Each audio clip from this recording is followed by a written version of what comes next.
neighbor. It's a beautiful day in this classroom. A beautiful day for a how-to video. So could you watch mine? Would you watch mine? It's a how-to day in this classroom. A wonderful day for HVAC. So could you listen? Would you listen?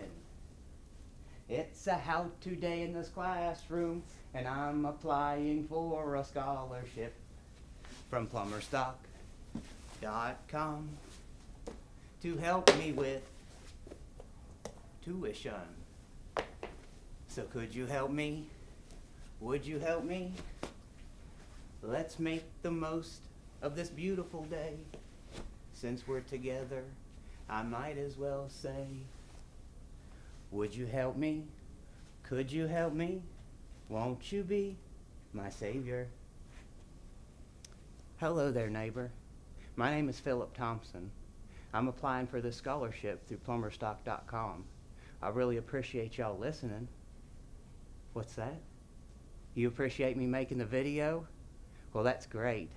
I just wanted to let you know we're going to head over to the workshop today. Would you want to come with me? What's that? You would like to come with me? Great. I've got some friends for you to meet. Come on, neighbor. All right, so we know Battle Cat has his proper protective gear on. What I'm going to do is get my gloves. Gloves are always best to be worn when you're handling the hotter pipes. I always use just leather gloves. Can anybody hand me those gloves? Harry Hawaiian, are you still down there? Harry? Oh, here he is. Hello, Harry. You've come to visit us today.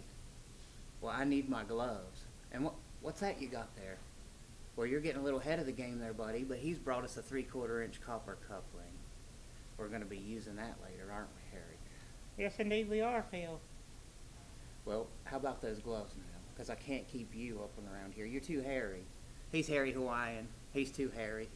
Go ahead and run me and get me my gloves there, buddy. Hold on, here he comes.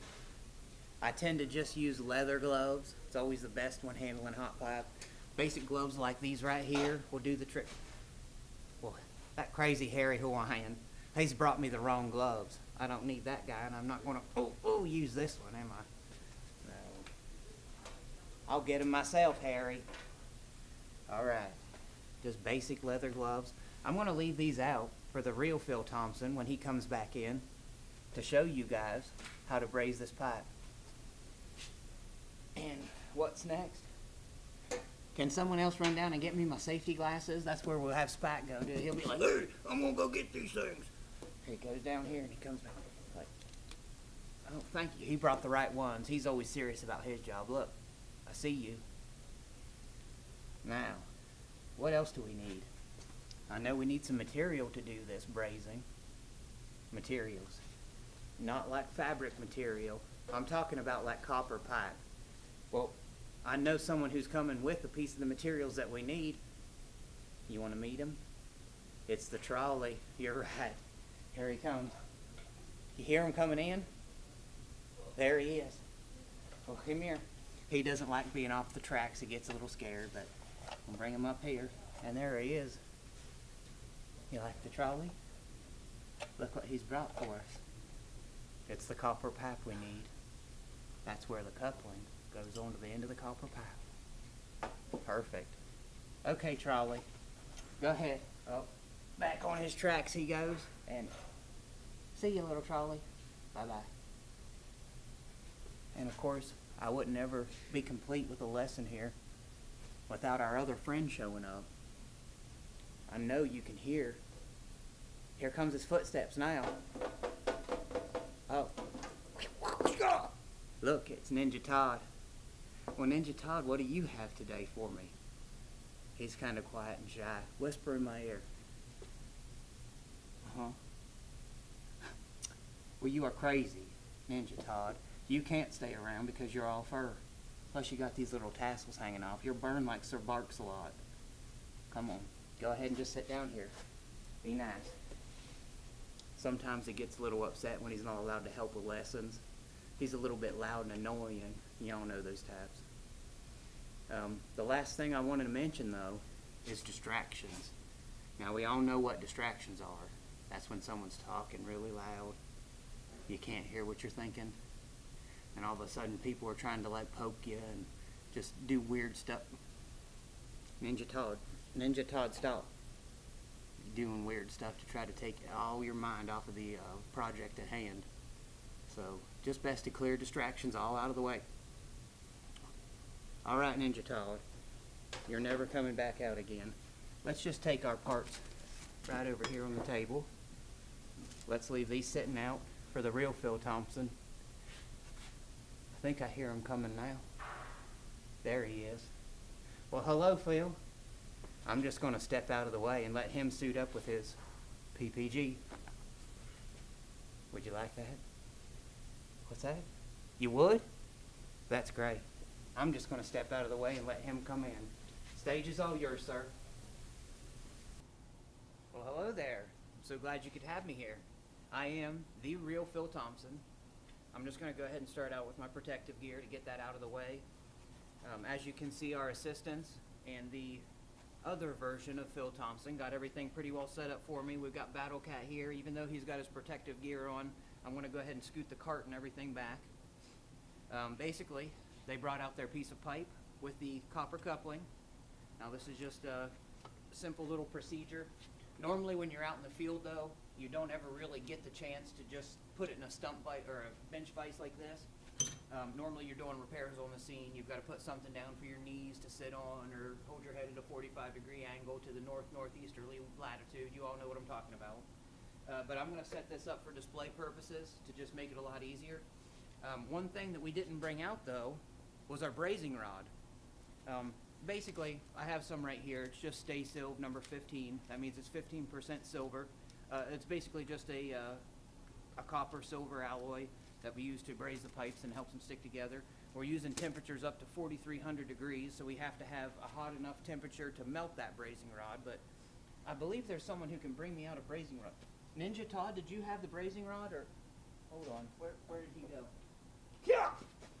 No, he didn't. Hold on. Who has the brazing rod? You want to get your guys to work with me here? It's okay. Come on. He's a little bit shy sometimes. It's bouncing Bob Hardhead. He had a hard life growing up. He was always bouncing off of things, hitting his head. That's why he's Hardhead. Can I get that from you there, buddy? I can't quite reach it. Oh, there we go. That helps. Appreciate that. You can stay over here. I'm just going to get my pliers and my brazing rod. Get the rest of these supplies out of the way. Keeping the torch within hand reach, though. We're going to go over to the bench here. Now, for cutting down the time in the video and the brightness of it, sometimes when the torch, when you adjust it, I'm just going to go ahead and cut to the torch being lit up. That's a whole different story itself in the oxygen acetylene mixture. It's all mixed properly in the handle. Once you get that proper setting and get everything set with your manifold, basically up here, your pressure regulators and your valves, we're going to go ahead and just use these to turn all the way on and light the torch. What that does is it mixes the fuel in this handle itself. So like I said, we'll cut away for time's purpose and go ahead and get the torch lit. So basically what we're doing right here is heating the pipe uniformly, going back and forth across the pipe, making sure that I heat evenly across the coupling and the piece of pipe itself. Now I'm noticing right here when I check with the brazing rod that it's not quite hot enough. So what I'm going to do is just go over to the tank here and give myself just a little more acetylene. You're going to see the change in shape and color of the flame there a little bit. Now I notice it's getting hot. So right there, I see the pipe is glowing well enough to where the brazing rod is going to go ahead and start taking in, and I just start working around the coupling, going around the pipe to just make sure that I do get the brazing rod to go in uniformly. I go back with just a little bit of heat here at the end and heat around the fitting just to ensure that it's in a circular pattern there, and that's it. Shutting the torch down, make sure that you shut down with oxygen first, which is the green side, and then continue with the red side, which is acetylene. That keeps from the loud pop at the end there. That's all. Alright, so now we've got the pipe brazed. Normally what you would do when you're doing this on an actual HVAC system is you can open up the lines and run some nitrogen through there. That's going to keep from getting all this black carbon on there. But I use my pliers here to take it over to the water. Now what's going to happen here is you're going to see all this black carbon coming off, and you're going to see the pipe cooling down quickly. There we go. So when you run that nitrogen through the lines, just basically going to keep this from carboning up as much. You can see all that dark resin that's come on there. But just looking over the joint here, looks like I've got a good solid joint on the pipe. You want to make sure that you don't have any gaps, and you can see a complete bridge where that solder sucked up in there the whole way across. So there's that portion of this. I'll go ahead and hand the floor back over to the not so real Mr. Phil Thompson. I'm just going to exit and let him do his thing.